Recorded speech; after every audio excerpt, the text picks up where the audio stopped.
Nico Harrison got fired Yay. yesterday. He got fired yesterday. As he I should. He should have posted been fired a about long it. time ago. He should have been fired a long time ago. He should have been fired before he made the. I mean, the damage is already done. If we're being Hmm. honest, he already traded Luca, and if I'm being honest, he's not the only one at fault here. I think it was also the new ownership that led to this decision as well. I don't know if it was because they don't know ball or anything, or there was just there's what's his the new owners. His name is Patrick Dumont.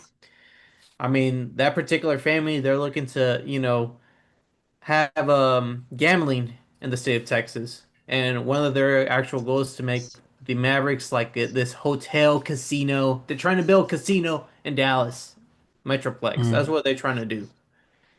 And I think their focus was now on basketball. And I think they're learning the hard way that if you mess with the fans, you're not gonna you're not gonna get all the support for your shit, basically. Yeah. And they started by doing they started by trading. Well, let me go back to Nico Harrison. And he people are gonna bring up, yeah, he brought Kyrie, he brought PJ Washington, he brought Daniel Gafford, but no one really sees all the miscues that he was as a GM. We're talking about someone who worked at Nike for I forgot how many years. And just to give you a hindsight about his resume, he was the one who botched the presentation to Steph Curry when he worked at Nike. You know, Oh. he So put that's why he went with Under Armour. Okay. yeah, yeah, because Curry was all Nike, and then when he had that meeting with not when Nike, Nico Harrison was the one in charge of trying to get the deal done. He Hmm. wrote Steph Curry's name wrong. He called him Seth Curry, and then the presentation that they gave him was catered to Kevin Durant. Wait, he said he called him Steph Curry. You mean talking about He called him Seth, oh like his oh brother. Seth. Oh that no, okay. And I the think I present remember I think I remember hearing about that. and the presentation was for Kevin Durant. Oh yeah, he messed up like very So badly. he fumbled the bag for Nike in that point.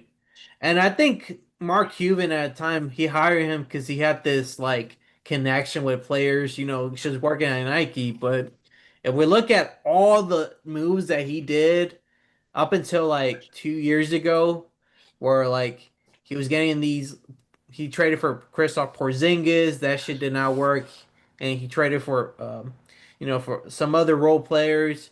He didn't extend Jalen Brunson, and he's hooping in New York right now. He did not extend him. Remember, the Mavs drafted Jalen Brunson in the second round, same year as they did for Luca, and then they did not extend him at all. They could have gotten him for 4 years and $55 million. Now he's making double of that in New York. So I mean, and then he had other questionable moves, but I mean, it's no surprise that the main one was just the really what started what really started this whole charade, this whole circus was just the Luca trade. Mhm. So you traded, I think at the time he was like 25 or 26, a 25-year-old superstar that in his first 6 years he made to five all NBA teams. That is an all-time great player. And not only that, the Mavericks, they had their star in Dirk. Dirk is the one that really established the actual franchise, really, if you really think about it. And then they got Luca, and it's just the story element of, passing down the torch to the next generation. He took that shit away for Max players. For not only the players, he took it to the Max fans, to the city. And honestly, like this firing was overdue if we're being honest. He should have gotten fired the day he did that trade. Let's be completely honest about it.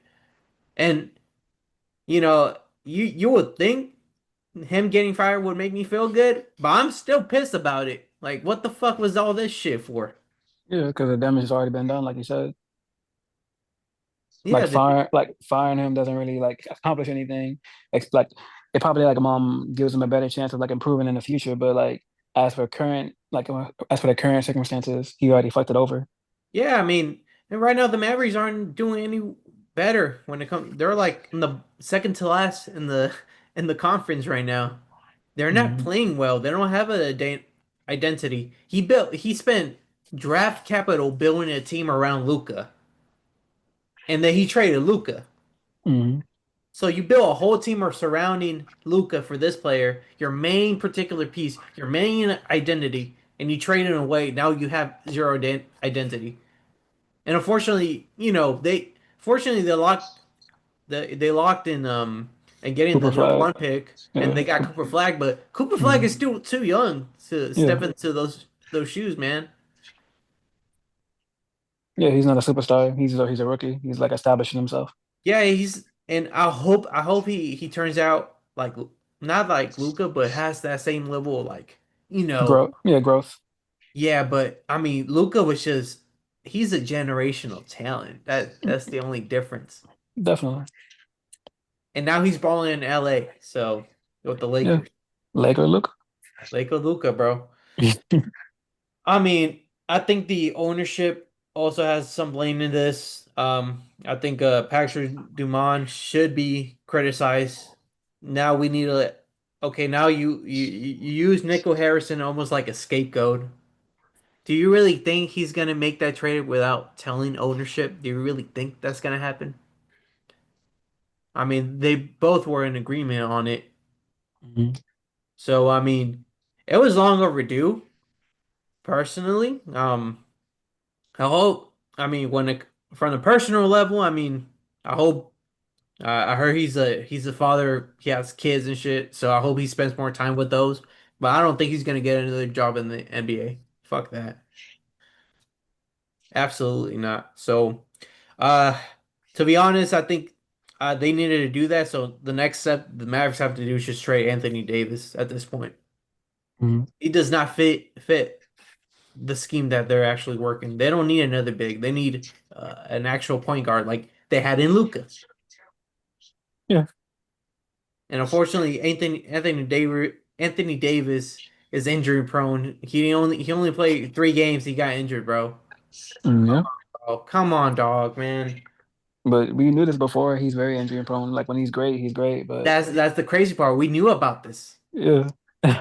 So we traded a 25-year-old superstar for an injury prone, still a Hall of Famer, still a Yeah. great player, an older, injury prone, big Max Christie, and a first round pick. Only one first round pick. That's fucking insane to me. Yeah. Only It's not. one? It wasn't a very smart deal. And not only that, if you really dive into what really happened that night, he only talked to the Lakers. He only picked up Hmm. the phone call and was like, "Hey, want Luka Doncic?" And I bet Rob Pelinka, who's the Lakers GM, do Hmm. you do you really think he's gonna tell people that he's gonna get Luka? Fuck no. They're like, he's probably picked up the phone. He's like, oh, okay, let me call you back. They want to trade. They're trying to get me Luca. What do they want?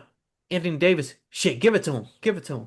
We're Yeah. getting See, that was like one of the best trades of all time for like the Lakers, of course. for the Like fucking Lakers, dude. that, that was like easy as fuck. Easy as fuck. You want this injury prone player versus like generational talent? Oh yeah, give us him for sure, And for like sure, for sure. and a role player, a young role player, and only one first round pick. Hmm. Absolutely, we'll send you that deal. And like. You can tell I get really frustrated when it comes to because it still makes no fucking sense. It makes Absolutely not. zero fucking sense. And remember, JLu, when we went to our Vegas trip, I was watching the NBA Finals game, and remember Hmm. what I was telling you, I was like, little did I know this shit was gonna happen. But remember what did I tell you? What did I tell you about Luca? I can tell you like specifically what you said. I remember you saying that Luca is like basically like he's like the star of Dallas, of course, but he's all gonna like lead y'all to like a championship. Yeah. That was my hope. And that was when they lost in game 5. And I was like, you know what? Luka's gonna have more chances, moving forward. I think they built a great team around him. Let's go get it for next year. Yep. Shit happens. So you can understand why I'm fucking frustrated. He took away. Yeah, because he definitely would have brought y'all a chip for sure. He'd have brought y'all a ring, and definitely. Also, like him getting traded was like a very big surprise for everybody. Like no one would could have predicted that. And then you slander his name when he was out too. You're calling him Mm. fat. You're like you were questioning his work ethic, He's his saying he doesn't play commitment, defense. and like the defense. I'm like, Mm. yeah, you're saying that defense wins championship, but look at your team right now. It's all defense but no offense. Exactly. So what are you talking about? So, that's just my thoughts on it. They needed to do this. Now they just need to trade some of the players, recoup some of those assets back. Because as of right now, they have their first round pick of this year, but they don't have their any first round picks until 2031. Sheesh. So they need to Uh, figure something out. They need to just build around Cooper Flag and Derek Lively, and we'll see from there. But that's my thoughts on it. mm. Yeah. But that's it from the sports aspect. Gotcha. Well, speaking of winning, which the Mavs are not really doing right now, but Ah, man. speaking of winning.